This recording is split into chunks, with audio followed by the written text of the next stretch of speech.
Mitch. It's now recording. Okay. Hello, everybody. I want to thank you for joining today's presentation.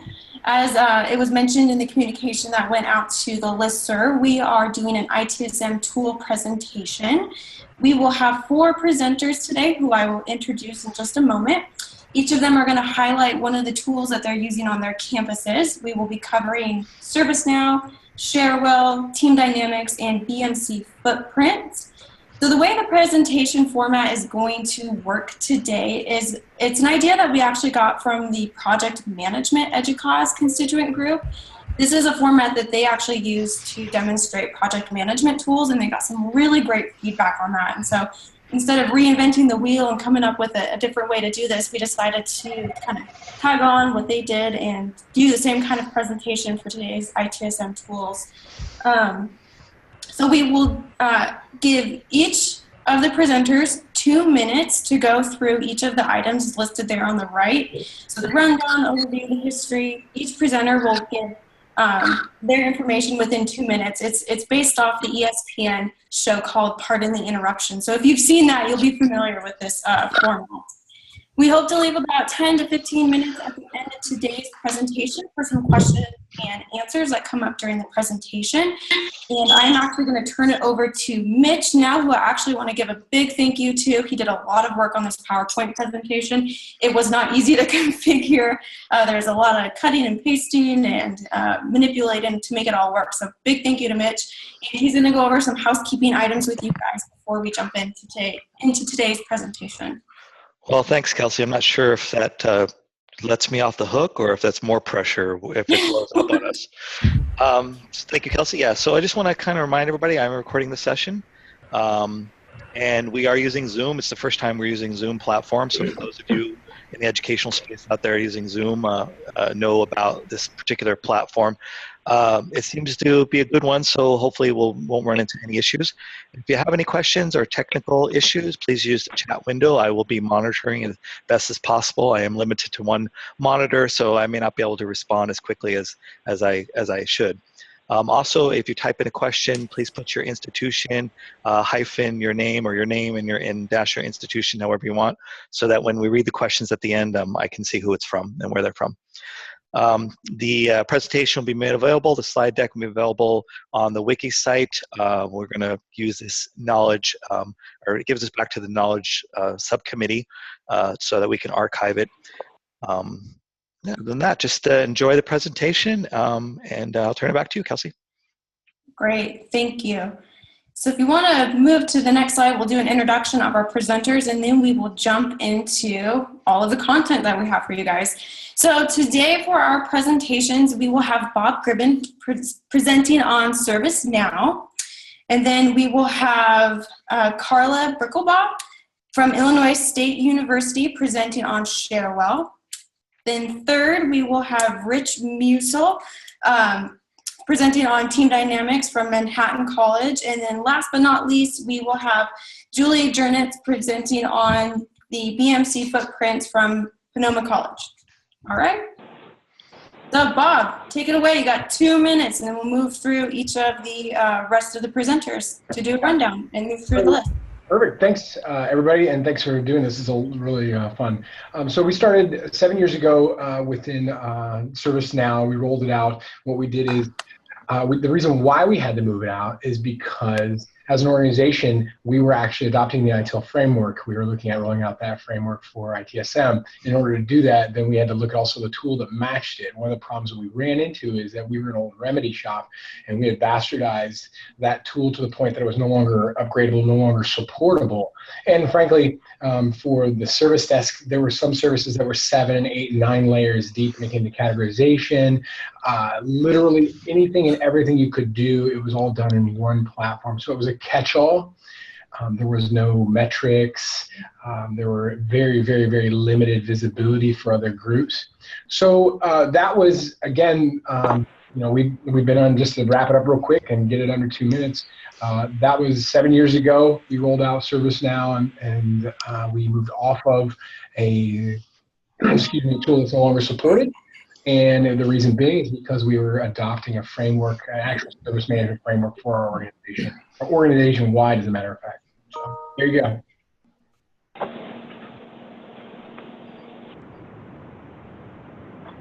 So at Illinois State, just a little bit about the campus. We're a single campus, 20,000 students, 3,500 faculty and staff. We have a decentralized IT organization, so one large central IT unit that provides enterprise services. That's the one that I happen to work in. A smaller one that focuses on web, faculty development, classrooms, and the computer store, and then 14 decentralized IT teams. We have no single CIO over all of IT, so we have to choose to collaborate. When we're going to work on something together, it's not mandated. So a similar story to what Bob just related for Ohio State. We have been over the past several years beginning to focus on the ITIL framework, primarily as a way not only to improve our services, but to try and speak the same language and bring our campus IT teams together. We had 2 tools in place for, I wouldn't call them ITSM tools, they were help desk ticket tracking tools, BMC Service Desk Express, and Altiris. Even so, not all IT teams were even using a tool, and the 2 systems couldn't pass tickets back and forth. Both of them were approaching end-of-life scenarios, and we knew that some sort of change was required. And neither tool was meeting all of our needs as we continued to mature. We also had an ERP project starting up at the same time that had requirements for ITSM tracking and coincidentally the funding for the project. So all of that made us ready for a change. We were really ready to move to a new ITSM process and tool.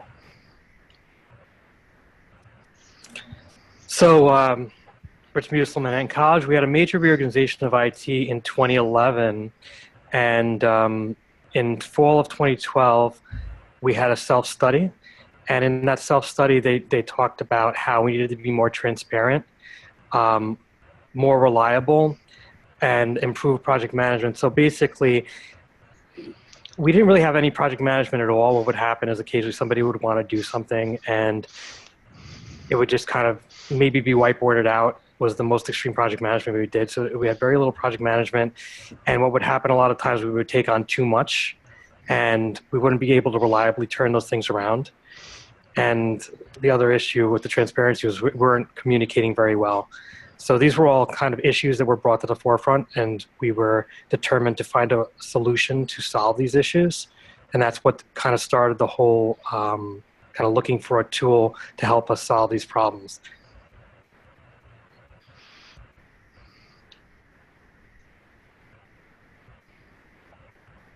Okay, this is Julie Jurtis from Pomona College. You can see here, we started using Footprints when it was owned by Unipris. And I believe it was acquired shortly before I joined Pomona College in October 2004. And it is a shared product among the consortium. There are 7 colleges in the consortium.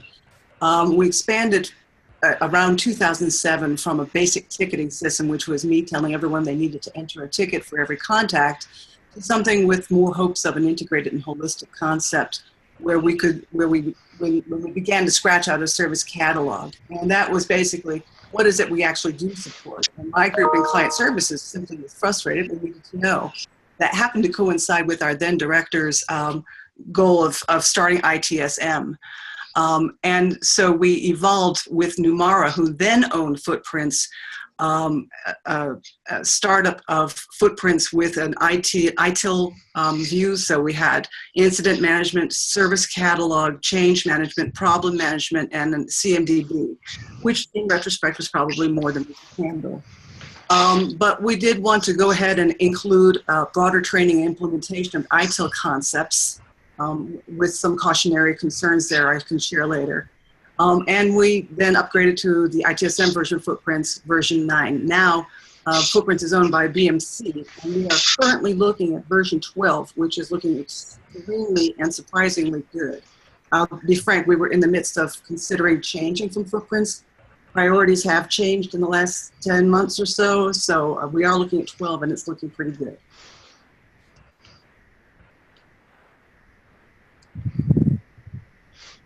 So, excuse me, sorry about that, you guys. So now this gets into the decision. We wanted a tool that we didn't have to be on-prem. We definitely wanted something that was cloud-based. We wanted something that was easy to use. What I mean by easy to use is when we started looking at the tools, it was literally this click and drag type mentality. And the reason why is because as we rolled out the ITSM, one of the biggest things we wanted to do was make sure that we had the processes defined and made it tool agnostic. We didn't want to be tied to a tool, because at this point in time, when we made the decision for ITIL to be our framework, or to be our ITSM framework, we were still on Remedy and we hadn't thought of anything else. So when we started looking, that's where we came to the decision of ServiceNow. The price that we were offered was very, very affordable. It was very early on in ServiceNow's life. And then, so at that point in time, it was a money-based decision. It was also an ease-of-use decision, and then also very much important is that we didn't house anything here. Everything was housed, and their plan for keeping us redundant and up and running was very, very nice.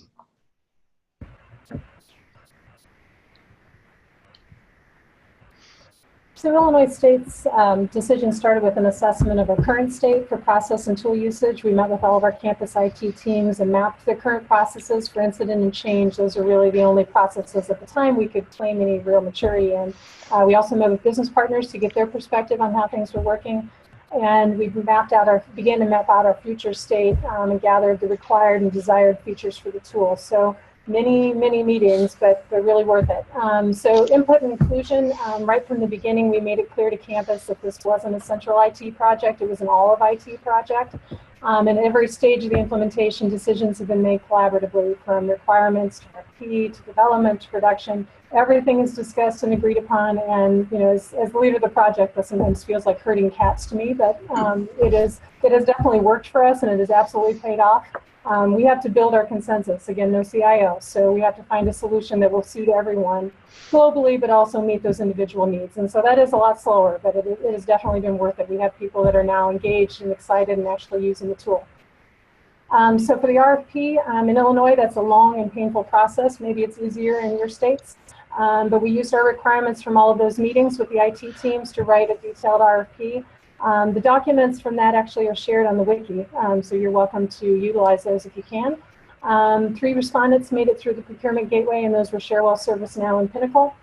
Pinnacle is kind of a niche telecom tracking tool, so it really didn't suit our needs. It came down to ServiceNow and Cherwell. They were very well matched for both our required and desired feature sets, so then it came to price, and Cherwell was half the price. So that was an easy decision to make, and campus was pretty happy with the result. So we made a determination, as I had said in the prior slide, our project management was like close to non-existent.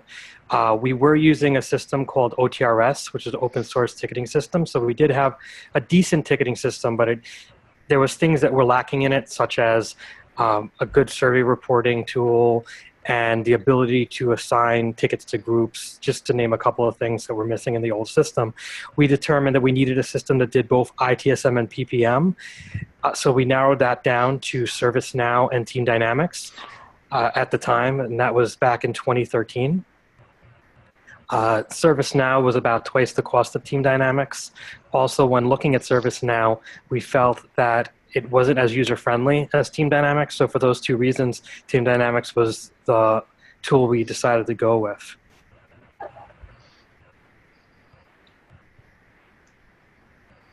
So we already did have footprints, and we were able to get started on change incident and problem, as I mentioned earlier.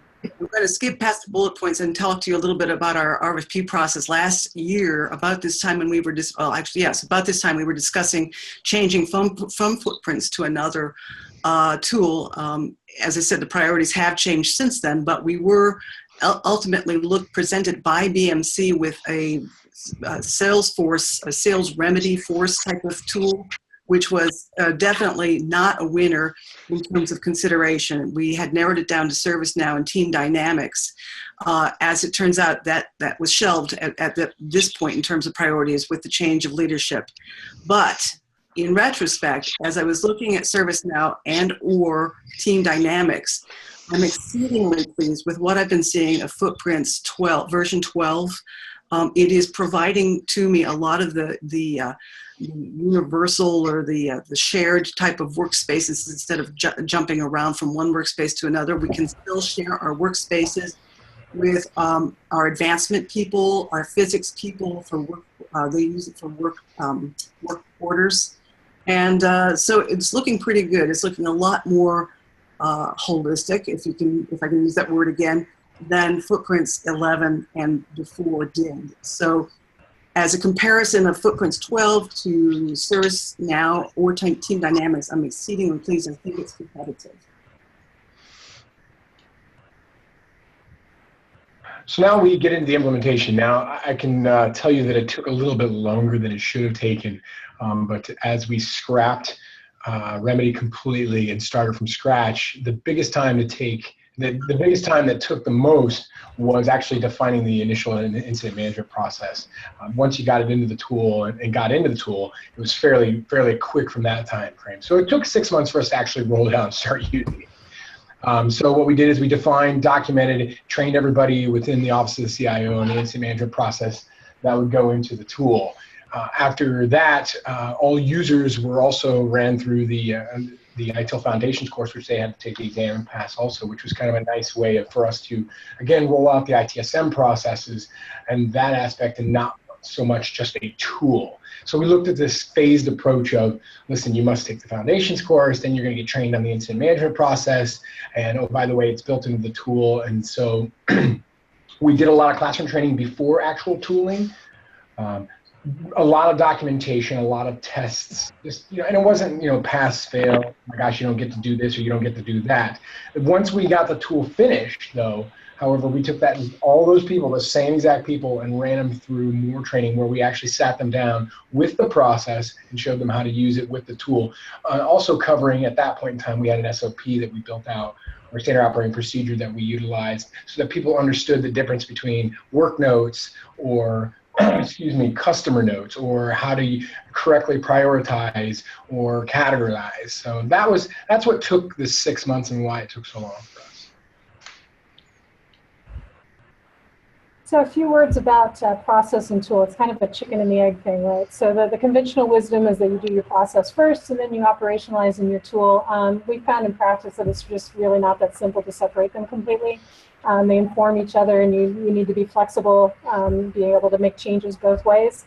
We had agreed as a campus from the beginning, though, that we were going to pay attention to process and tool, and we were going to come up with a basic process that everyone could follow and augment as they needed to for local things. But we would use the same one and the same tool to operationalize it.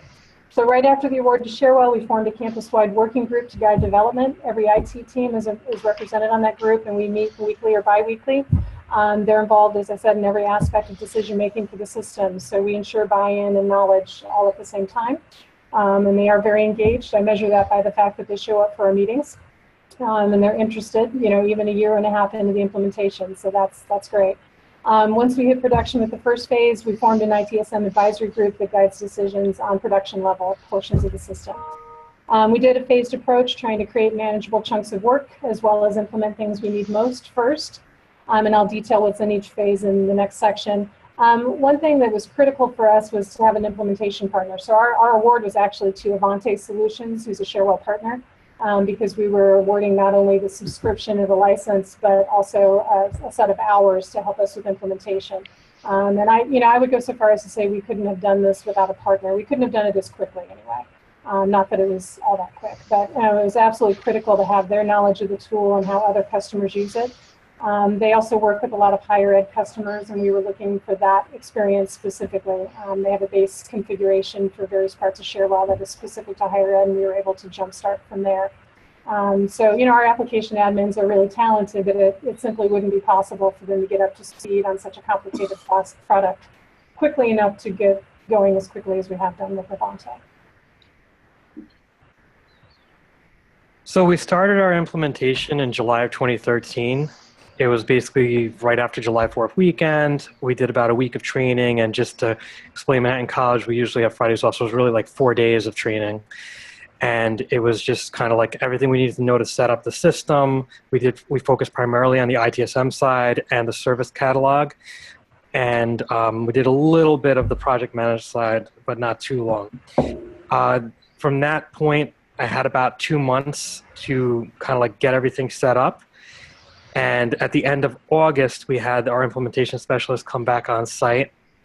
And I think the first day was just kind of housekeeping, checking up on where we were at, tidying up some things. Then there was 2 days where he actually met with our staff and showed them how to use it. And then we did another day of like project management training. That was the end of August, and that's kind of when we hit the ground running. What we did is then that following October, we did another kind of 3 days sitting down with project management specialists from Team Dynamics, where they did kind of a day of going through the tool again with us, and then a day of intensive like project management 101. Because as I said prior, we were very bad on the project management side, so we wanted to take advantage of that extra service that they provided.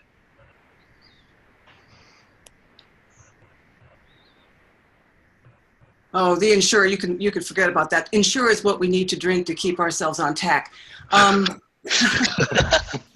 fortunate, and I think this is probably true of many of your organizations, in that incident management and incident management and service fulfillment were already part of the culture of ITS. We just didn't call it the same thing. We didn't use the ITIL vocabulary.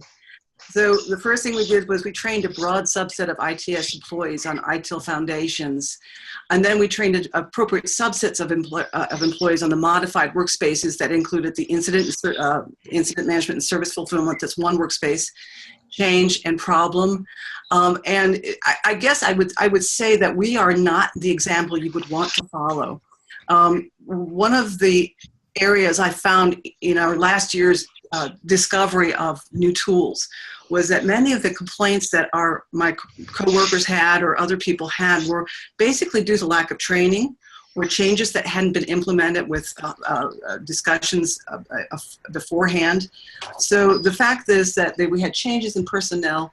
We had already veered the Pomona College instance away from the rest of the consortium instance. So there was a big gap in terms of versions. So we couldn't even pull on the skills of the other members of the consortium to say, what do you guys need? So the goal would be is maybe we can come to some common ground, start to re-engineer our spaces, and with a lot of input from our staffs, and also then finally get the training implemented as a regular part of our day or our weeks or our months. It's just got to be ongoing. It can't just be here. You guys are IT people, figure it out. You know, of course it's intuitive. Everything's intuitive, but that's just it's a wrong assumption, and I think that's where we went off the track.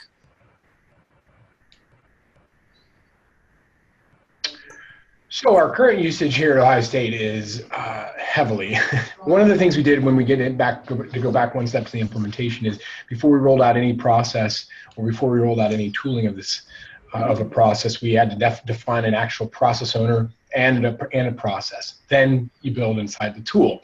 So for today, what we're doing right now is currently using it for, we have incident request or incident management request fulfillment. We have generic request fulfillment, but we also have defined request fulfillment, which that goes along with our service catalog. And when we defined our services in our service catalog, we built the request items upon each of those services that were defined, ones that can be automated and then ones that can be just generic. So we have a incident management, the request fulfillment side. We also utilize problem management, more of a reactive state than a proactive state. And what I mean by that is a lot of our priority one incidents automatically become problems. And as we start to look at trends and incidents, then we start to get into that reactive. So we're not quite there in the maturation of problems to start being proactive. We do, however, have knowledge management, change management is involved. Our service level management's all within the tool. SACM is within the tool. We're using orchestration to go ahead and find everything that we need to track within the service asset and configuration management module. All of our desktops are in there and being tracked for refresh all the way down. We also use, like I said, I mentioned the discovery tool and also the orchestration tool that's involved. Discovery is a clientless based search to find what it needs for SACM, and then orchestration is, if you remember Runbook, it's what helps us automate our request fulfillment processes that we put out there. So we're really trying to get into a tier 0 support model where our students, faculty, and staff, everybody's living off a mobile device, and as they walk across campus, they're thinking, I'd like to increase my mailbox size 5 gig. Why do we need somebody back behind the scenes doing it? Why can't it be automated? And so that's where orchestration comes into play. So there you have it.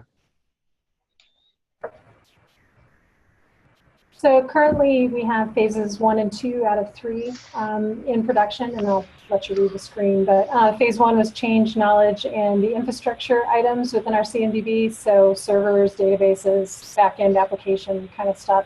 Those went live last August, and then in last December we went live with incident management, including a number of web forms for request fulfillment and the self-service portal for our customers.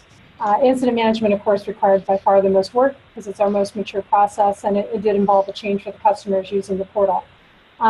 Since that go live, we've logged 21,000 service requests and incidents. We have about 700 published articles available through the portal for customers, and many of those existed in the previous system. But we do have about 1,000 internal articles, and most of those have been created since go live, and those are available to IT only. Changes used primarily here in central IT, but we have logged 1,000 changes. In general, IT is pretty happy with the tool and their usage of it. Our customers have had some adjustment to make to the new portal. It does look and feel completely different from what they were used to. And of course, we are now separating incidents and service requests, and that's a new concept, and change is difficult in general. So they've had a little bit of difficulty figuring out how to navigate, and there's a few limitations of the Cherwell portal there we've had to work around. Nothing that is a deal breaker, but not everything we'd want either. So currently we're configuring in phase 3 the services you see on the screen, and we hope to have some mini releases of those soon and plan to finish up by the end of the calendar year. So Manhattan College, we're using both ITSM and PPM. All of ITS is currently using it. Also, we expanded usage to our institutional effectiveness group. They're kind of like the assessment people. They're big on reporting, so they really wanted to be able to get a visual on who they're helping, how they're helping them, etc. We're using the surveys for our tickets. You're also able to use the surveys on its own, so you could actually just send out a link to survey as well, and so we're using it for that. You could also do custom surveys based on service. So we're using, we have a laptop initiative that we do every year, and we've been constantly trying to evolve it. So we're having, for tickets tracking the fact laptop initiative, people will get a separate survey for that when those tickets are closed. And we're also using the reporting very heavily, and I'll discuss that a little bit more during the reporting section of this presentation.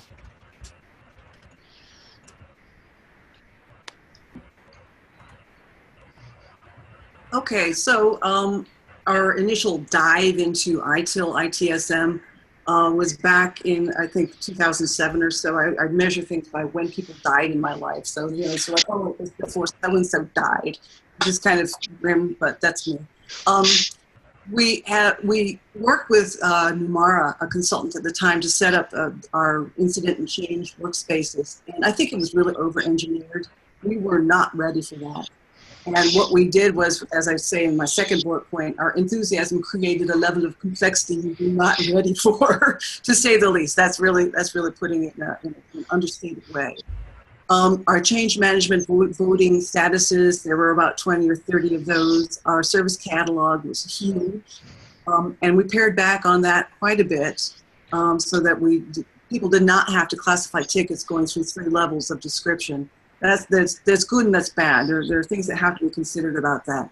We did change our urgency and our impact types of statements rather than using numeric, 1, 2, or 3.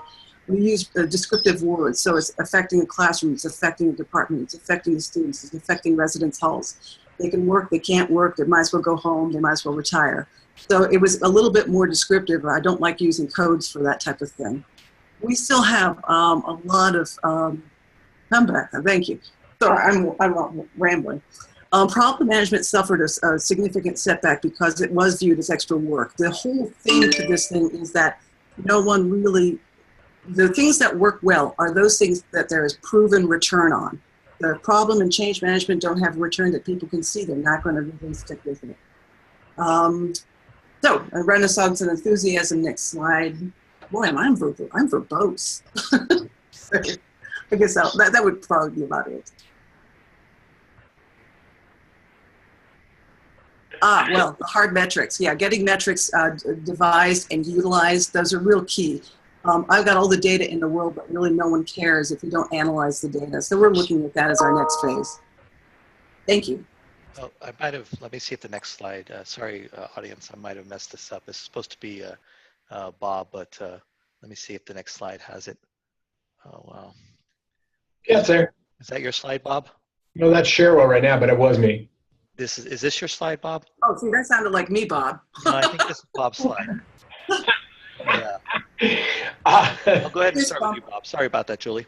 That's okay. no, I it's, think this is Bob's information. it's quite all right. So for reporting inside of ServiceNow, it's just like any database. You can query anything you're looking for.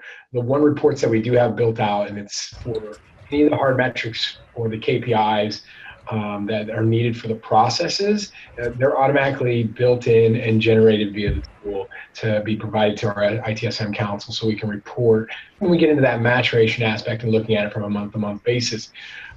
And then, like I said, the ad hoc reports for any user, any group, any service, any management.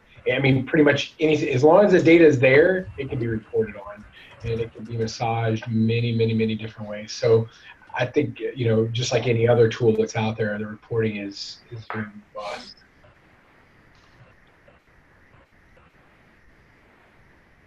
So we're focused primarily on real-time activity tracking for now. We really haven't gotten a lot into reporting.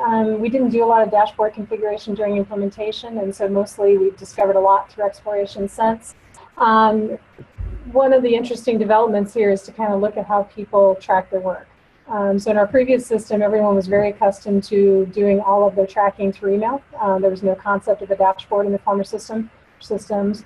And so now they're getting all these emails that we've configured in Cherwell, and they're seeing the power of the dashboards, and it's starting to shift away from email as a way to track your activity to dashboards. And in fact, I was working with that campus-wide group last week to make configuration requirements for the equipment checkout module, and they decided to make no email notifications and rely completely on dashboards. So we're changing a lot as we go through this. So in Cherwell, all reports and dashboards are based on searches. It's very easy. Literally any field or combination of fields can be used. You can do scheduled or ad hoc. A report is really just a formatted search. So there's a lot of power there, but it requires some research and effort, and finding the right fields can be difficult. All of them are listed, and of course there are hundreds of them. So even the ones that we don't use currently are listed, and so trying to figure out what's the right field to use and all of that kind of thing can take some time, a lot of trial and effort. So we're also just beginning to compare metrics across IT teams because we don't exactly know what we want to measure yet. We've not done a lot of soul searching in terms of determining, as a campus, how best to measure our success in providing service, and particularly how to make fair comparisons between teams on the same criteria. That's a little bit more difficult. We also wanted to give ourselves ample time after go live to, an experience with the new system, make sure our data was good before we start measuring. So we've reached a lot of tickets in the first month or so after go live, for example, and that's probably not what we want to measure on.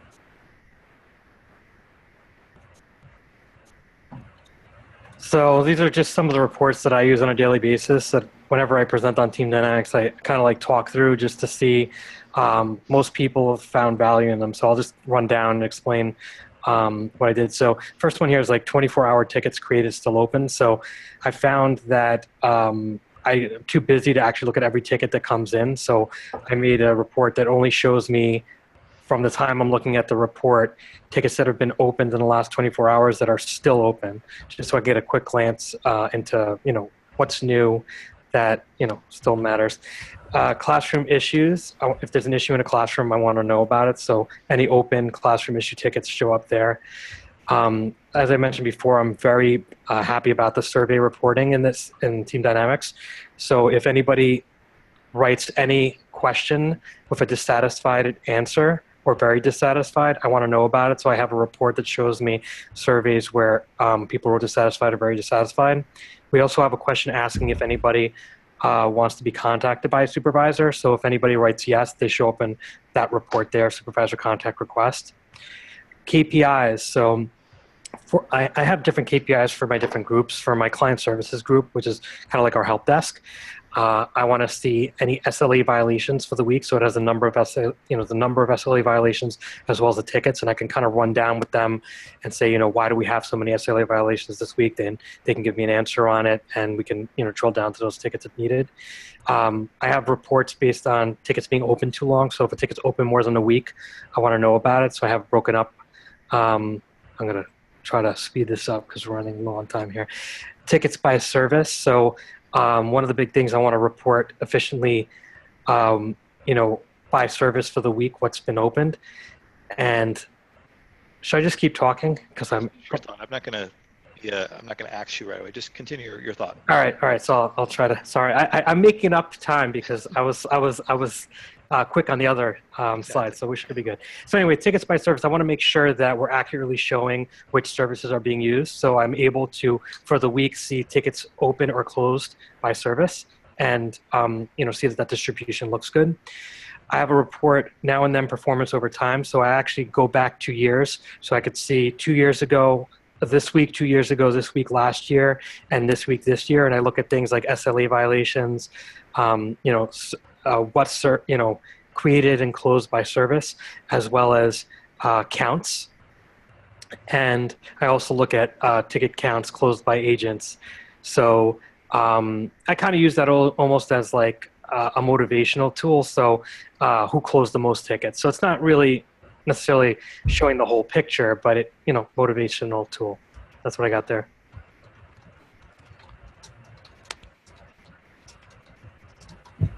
Okay, well, at Pomona College, I kind of alluded to this, that I have scads of data that I've collected over a decade of work with this product. The problem being that we don't really analyze it. I can provide it, similar to what Rich was talking about. Julie, I can provide. I just want to explain to the audience. So she has 2 reports, which I provided links to. If you don't have access to them and you want them, just let the group know. You can email myself or Kelsey, and we can make them available. Julie, then your slide, your presentation countdown piece starts after this slide, after the next. So Gotcha. If you want to explain your 2 reports, and then I'll move on to their 2-minute time. Okay, so the 2 reports, the first one is a massive Excel spreadsheet, which is derived from data I got. I basically use the query tool and footprints to get, and it looks a lot like Rich's ideas, which is what are the services looking like? What are the top demanded service? What are the top services that have the most incidents? What are the top KB questions, and so forth and so on, comparisons between years and semesters. The second one is more of an executive report, which shows, yes, the top incidents, the top services, incidents against services, or service requests against services. In addition, it uses other tools such as our ACD and our print management software and our knowledge base, which is a separate tool, which is Right Answers. So one's more of an executive view. Here's a snapshot. The other one was originally more intended for an analysis, and we really haven't gotten that into our habit yet. And that's this one, correct? That's the executive one. Yes, that's the elevator spiel. So that at a glance, anyone who cares can look at it and say, "Oh, nice pictures. You've killed 200 trees this year. Looks like our ERP's, high in incidents. It looks like printing and passwords." This also helps me actually determine where I can go for 0-level support. So for instance, if something is like password reset, although we've taken care of that a long time ago, those types of reports tell me where I can start to focus and say, can we get this out of the service desk and into the hands of our constituencies? Ready for me to go to the next slide? Yes. Okay. Okay, so yes, we were doing KPIs just as the books told us to do. But again, if you cannot take that information and make it mean something to the people doing the work, then they're not going to really care one way or the other. And we never really got to that level of sophistication. We never defined actionable items, and we never had that continual improvement process that we wanted to say, okay, all right, this particular service isn't functioning the way it should, so let's take the data along with survey information and move it into some other discussion so that we can talk about it. The elevator spiel, as I said, it's an aggregation of several sources of data. Someone just tried to fix my office door, so I'm sorry if I hesitated there. So the KPIs, I guess I'm hesitant and somewhat jaded about the idea of the ITIL people who are word for word biblical ITIL, and those who can adapt it to their environments. I think one of the biggest issues I have here is that we have a distinct difference between those who are ITIL well versed and adhere to it word for word, and those who say that will work here and that will not. And I think somewhere in there, that's got to be, what these reports will feed to, where we can actually make these useful. And I'm done now. Thanks, Julie. Nice. Some additional features. So one of the things we do is we also have built in our time card usage into the service knowledge management system. What that means is there are a lot of projects going on, and those projects are all being run through the tool. And excuse me, it's very important for us to report on our utilization. So for instance, the service desk individuals, this seems to be a team, a large team that gets utilized for many projects. And it'd be nice to understand exactly how many hours the service desk is putting into that so the managers can look back at that. So we use it for our time card usage. Again, as I stated before, orchestration is something that we utilize, and also we have built our billing system, which we use Comet into ServiceNow, so users can go and view their bills along with whatever records from the self-service portal. Everything is at their fingertips. No more mailing out bills, no more emails of bills. Basically, they go in, they log into self-service, and they get to see everything that's about them in the self-service portal.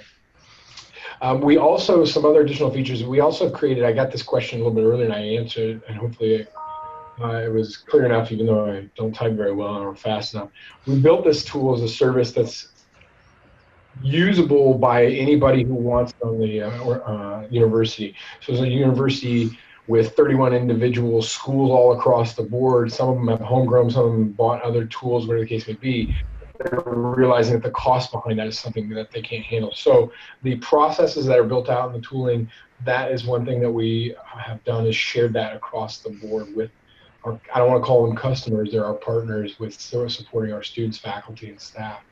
So those are some of the things that additional features. Also, the HR module is now being considered for central HR for the entire university, especially when you get into case management. So anyway, there you go. So ISU would highly recommend, I guess as a feature of sorts, a suite of integrated tools. So, the learning curve is all up front. First time you start working with the system, then you're able to apply that knowledge to other parts of the system, and things just become easier, a little more downhill from there. So Cherwell has been very much like that for us. There are also some universal elements to the system, even though, there's an incident form, a change form, a CI form, knowledge form, et cetera, and all of those are a little bit different. They use the same building blocks. It's very modular, and so you know how those things work from form to form. So everything can be linked to everything else, and it's a familiar interface. It's really powerful. So they're very much as advertised in the configure, don't customize sense as well. As an example, we went live with our self-service portal in December, as I mentioned. Discovered soon after that we had a performance issue with that version of the portal related to the number of iOS devices that were accessing it. We have a lot. And it caused the portal to go down a couple times a week. Easy fix. Each time we had to call Cherwell because we're hosted, but not exactly the first impression we were looking for there. So the solution was to upgrade to a newer version than we had started with, and so we had the opportunity to test their promise of easy upgrades. And it's true, it is easy. They loaded our own data with a new version of the system into our test environment. We did all of our testing and all of our features, made a few adjustments, and went live start to finish. It took us about a month to do all of that. It was pretty impressive. One of the cooler features I think that we built in is, and has been really valuable to us, is to kind of build in the concept and our configuration of our decentralized IT environment. So we created a table in Cherwell that maps all of the customers' mail codes to their direct support team. So that allows us then, with incidents and service request forms, to automatically route their ticket directly to their support team, and that way it gets as quickly as possible to the team that's going to service them. And then we can also use that to apply some visibility rules in the portal and make sure they see only what they should see.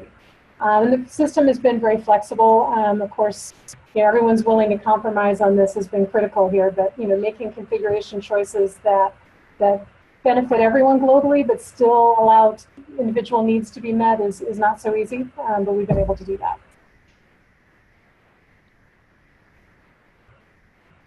So some additional features that we really like using here at Manhattan College are the task templates. So depending on a ticket type, an automated task template can come up.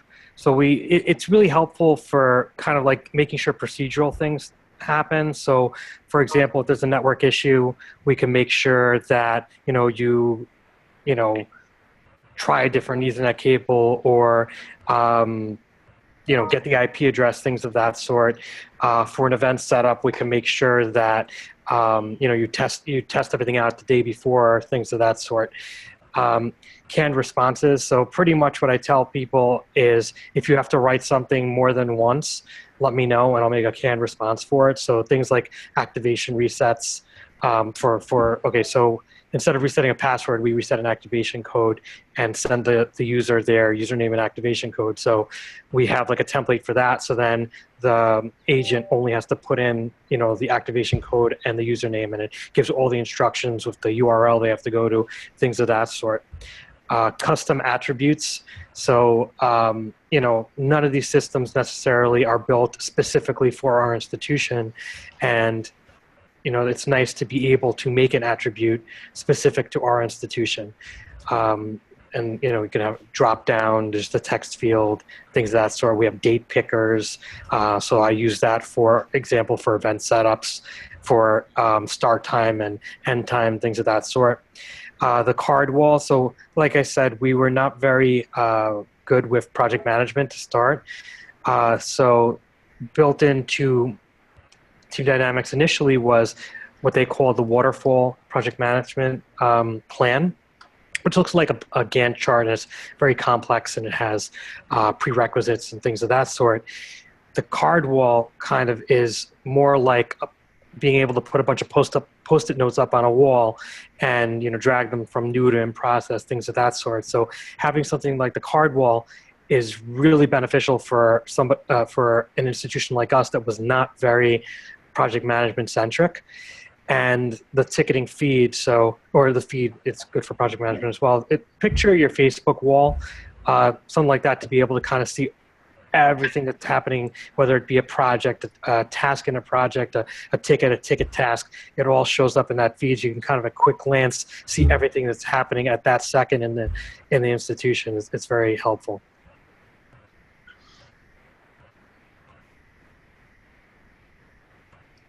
Yeah, I guess if I would be a geek about anything, it would be the CMDB and the way it ties to incident management.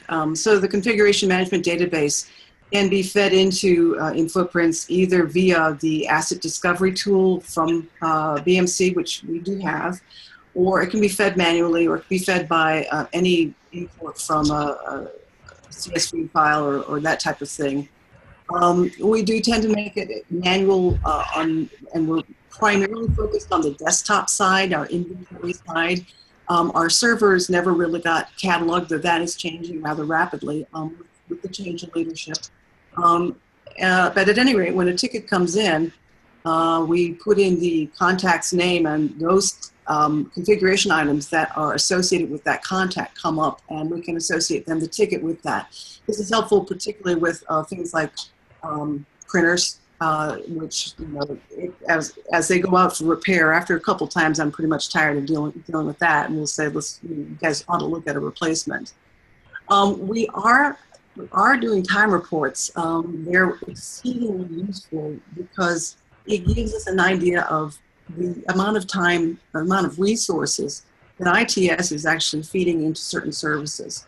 So, for instance, if a service is requiring more time than is actually, and is not actually being delivered to anyone but a small minority of people in our campus, is that something that Pomona College wants to continue, or is that something that could be outsourced? So again, there's some more analytical stuff. It also helps my group determine, where are our pain points. We recently had a discussion saying, well, you say that our pain point is, service X, but I'm not seeing it. You're not telling me that. But again, that is, adding time in our environment and in our culture is manual. We can do it automatically, but it really creates, we don't have a call center that just sits there and does tickets. We have people who sign into the call center and sign out, so it's very fluid. But again, the time reports can tell us a lot of information.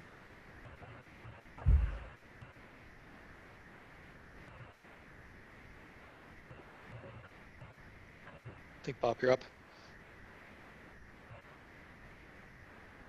Sorry, guys, I was muted.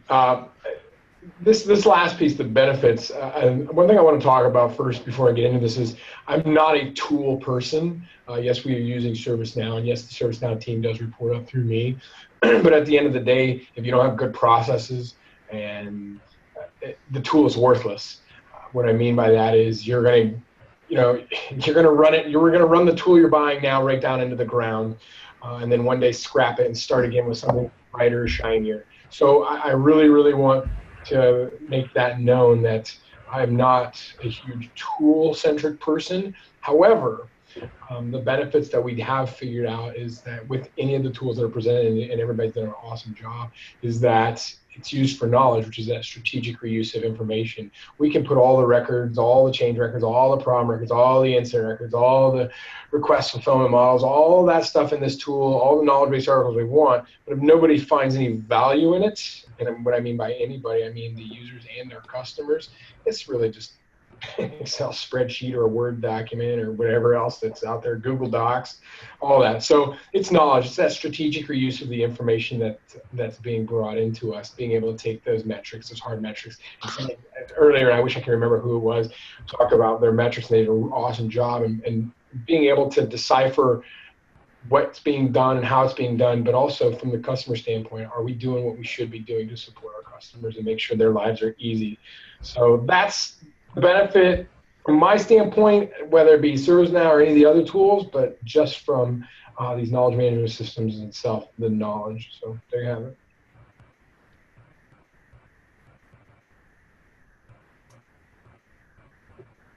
So the slide's not quite right. Okay. Sorry. We get a lot of benefits, of course, out of our ITSM implementation. The first one is that all IT teams are using the same process and tools, so we have a shared experience. We can back each other up and help each other. The customer has a consistent experience, regardless of who works their issue. We can now easily share tasks and work on things together. It does make it much easier, of course, to identify trends and common problems. We develop a solution once, not once on every team. Sense of community and cooperation has been, in many ways, the biggest win from this project. We really, are much more alike than we're different, even though we have a decentralized IT support structure, and this project has really helped us realize that. So we're tracking all of our IT work to a single service catalog. So all aspects of the system track to a single set of services, categories, and subcategories. And when we're more mature in reporting, that will help us a lot. We have transparency, certainly, in that the customers can take the initiative and track the work being done for them. They can search for their own knowledge, and they don't have to understand our IT structure to get to the right team. We'll do that for them on the back end. Nearly all parts of the system are open to all teams, and so we're truly sharing it and the information within it. Only incident management was tracked previously, so now we have many more ITIL processes being tracked in the system, and being able to link all of those things together in a single pane of glass is very, very powerful. It's much easier for us to prioritize our work, so I call that controlling the chaos. Being able to track and prioritize the work and know what's going to have the most impact to help guide you into what you do next. So, incident priority is chosen by IT according to a simple matrix. Service requests have lead times built in ahead of time, so you don't really have to think about those things. And then we use our dashboards, of course, to display the work queue in the way that makes the most sense. And then last but not least, what I call federated knowledge. So this is in many ways the most powerful part of the system, allowing us to create and share and improve on each other's knowledge easily. Where things were, of course, in silos before, maybe available to one team or even one person. Now it's all in one place, and we can link it to all of the things it should be linked to. Hey, Carlos, Mitch, I'll update the slide deck before I send Oh, it's okay. Sorry. No, it's fine. I appreciate you pointing it out. Yep. So for team dynamics, survey reporting allows for much better feedback. Like I said, we in OTRS, we had a survey system, and getting to the results was almost non-doable. So we actually just stopped using it altogether, but the survey reporting is great. The task templates remind people to follow the procedures all the time, so that's really great too. One thing I actually forgot to mention before is I don't use it too much. I use it for a couple of things. There's also workflow capabilities in Team Dynamics. We use it for our software request form and project requests, although right now project requests are typically coming in external to the system. You have really great visibility on what's happening. Like I said, you have the feed is great to look through. You can get reports to pretty much show you almost anything in the system, and you can really just have it show you the things that matter to you most. And yeah, it's just easy to catch things now. In the past, people would just complain about us, but not to us. And now we do get, I think we're at like a 19% response rate on surveys, which from what people told me is actually not too bad. So I'm actually able to see that somebody was not happy with our service, click into the survey, see that from the survey, click into the ticket, scan the ticket, and assess, is this a real complaint or not? And toward the beginning, they were actually real complaints, and then I'd meet with the managers and be like, wait, how do we make sure this doesn't happen again? But now I find more often than not, the complaints are not really valid, which is kind of good too, I guess. So yeah, that's about it for now.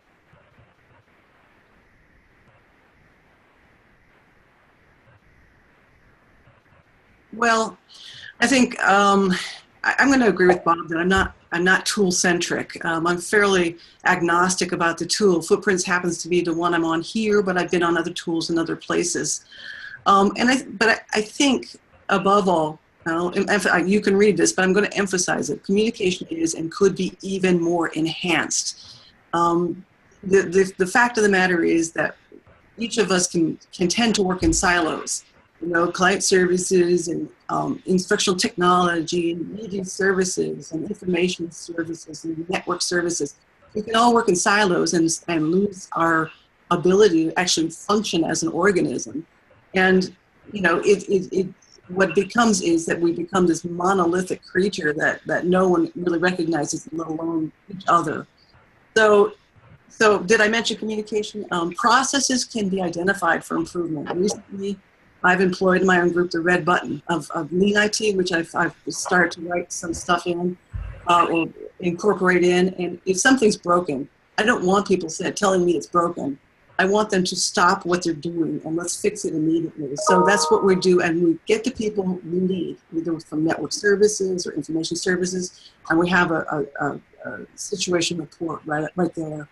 Global tickets, love it, because it helps us identify those issues that are going across the campus or need a special level of attention and elevation.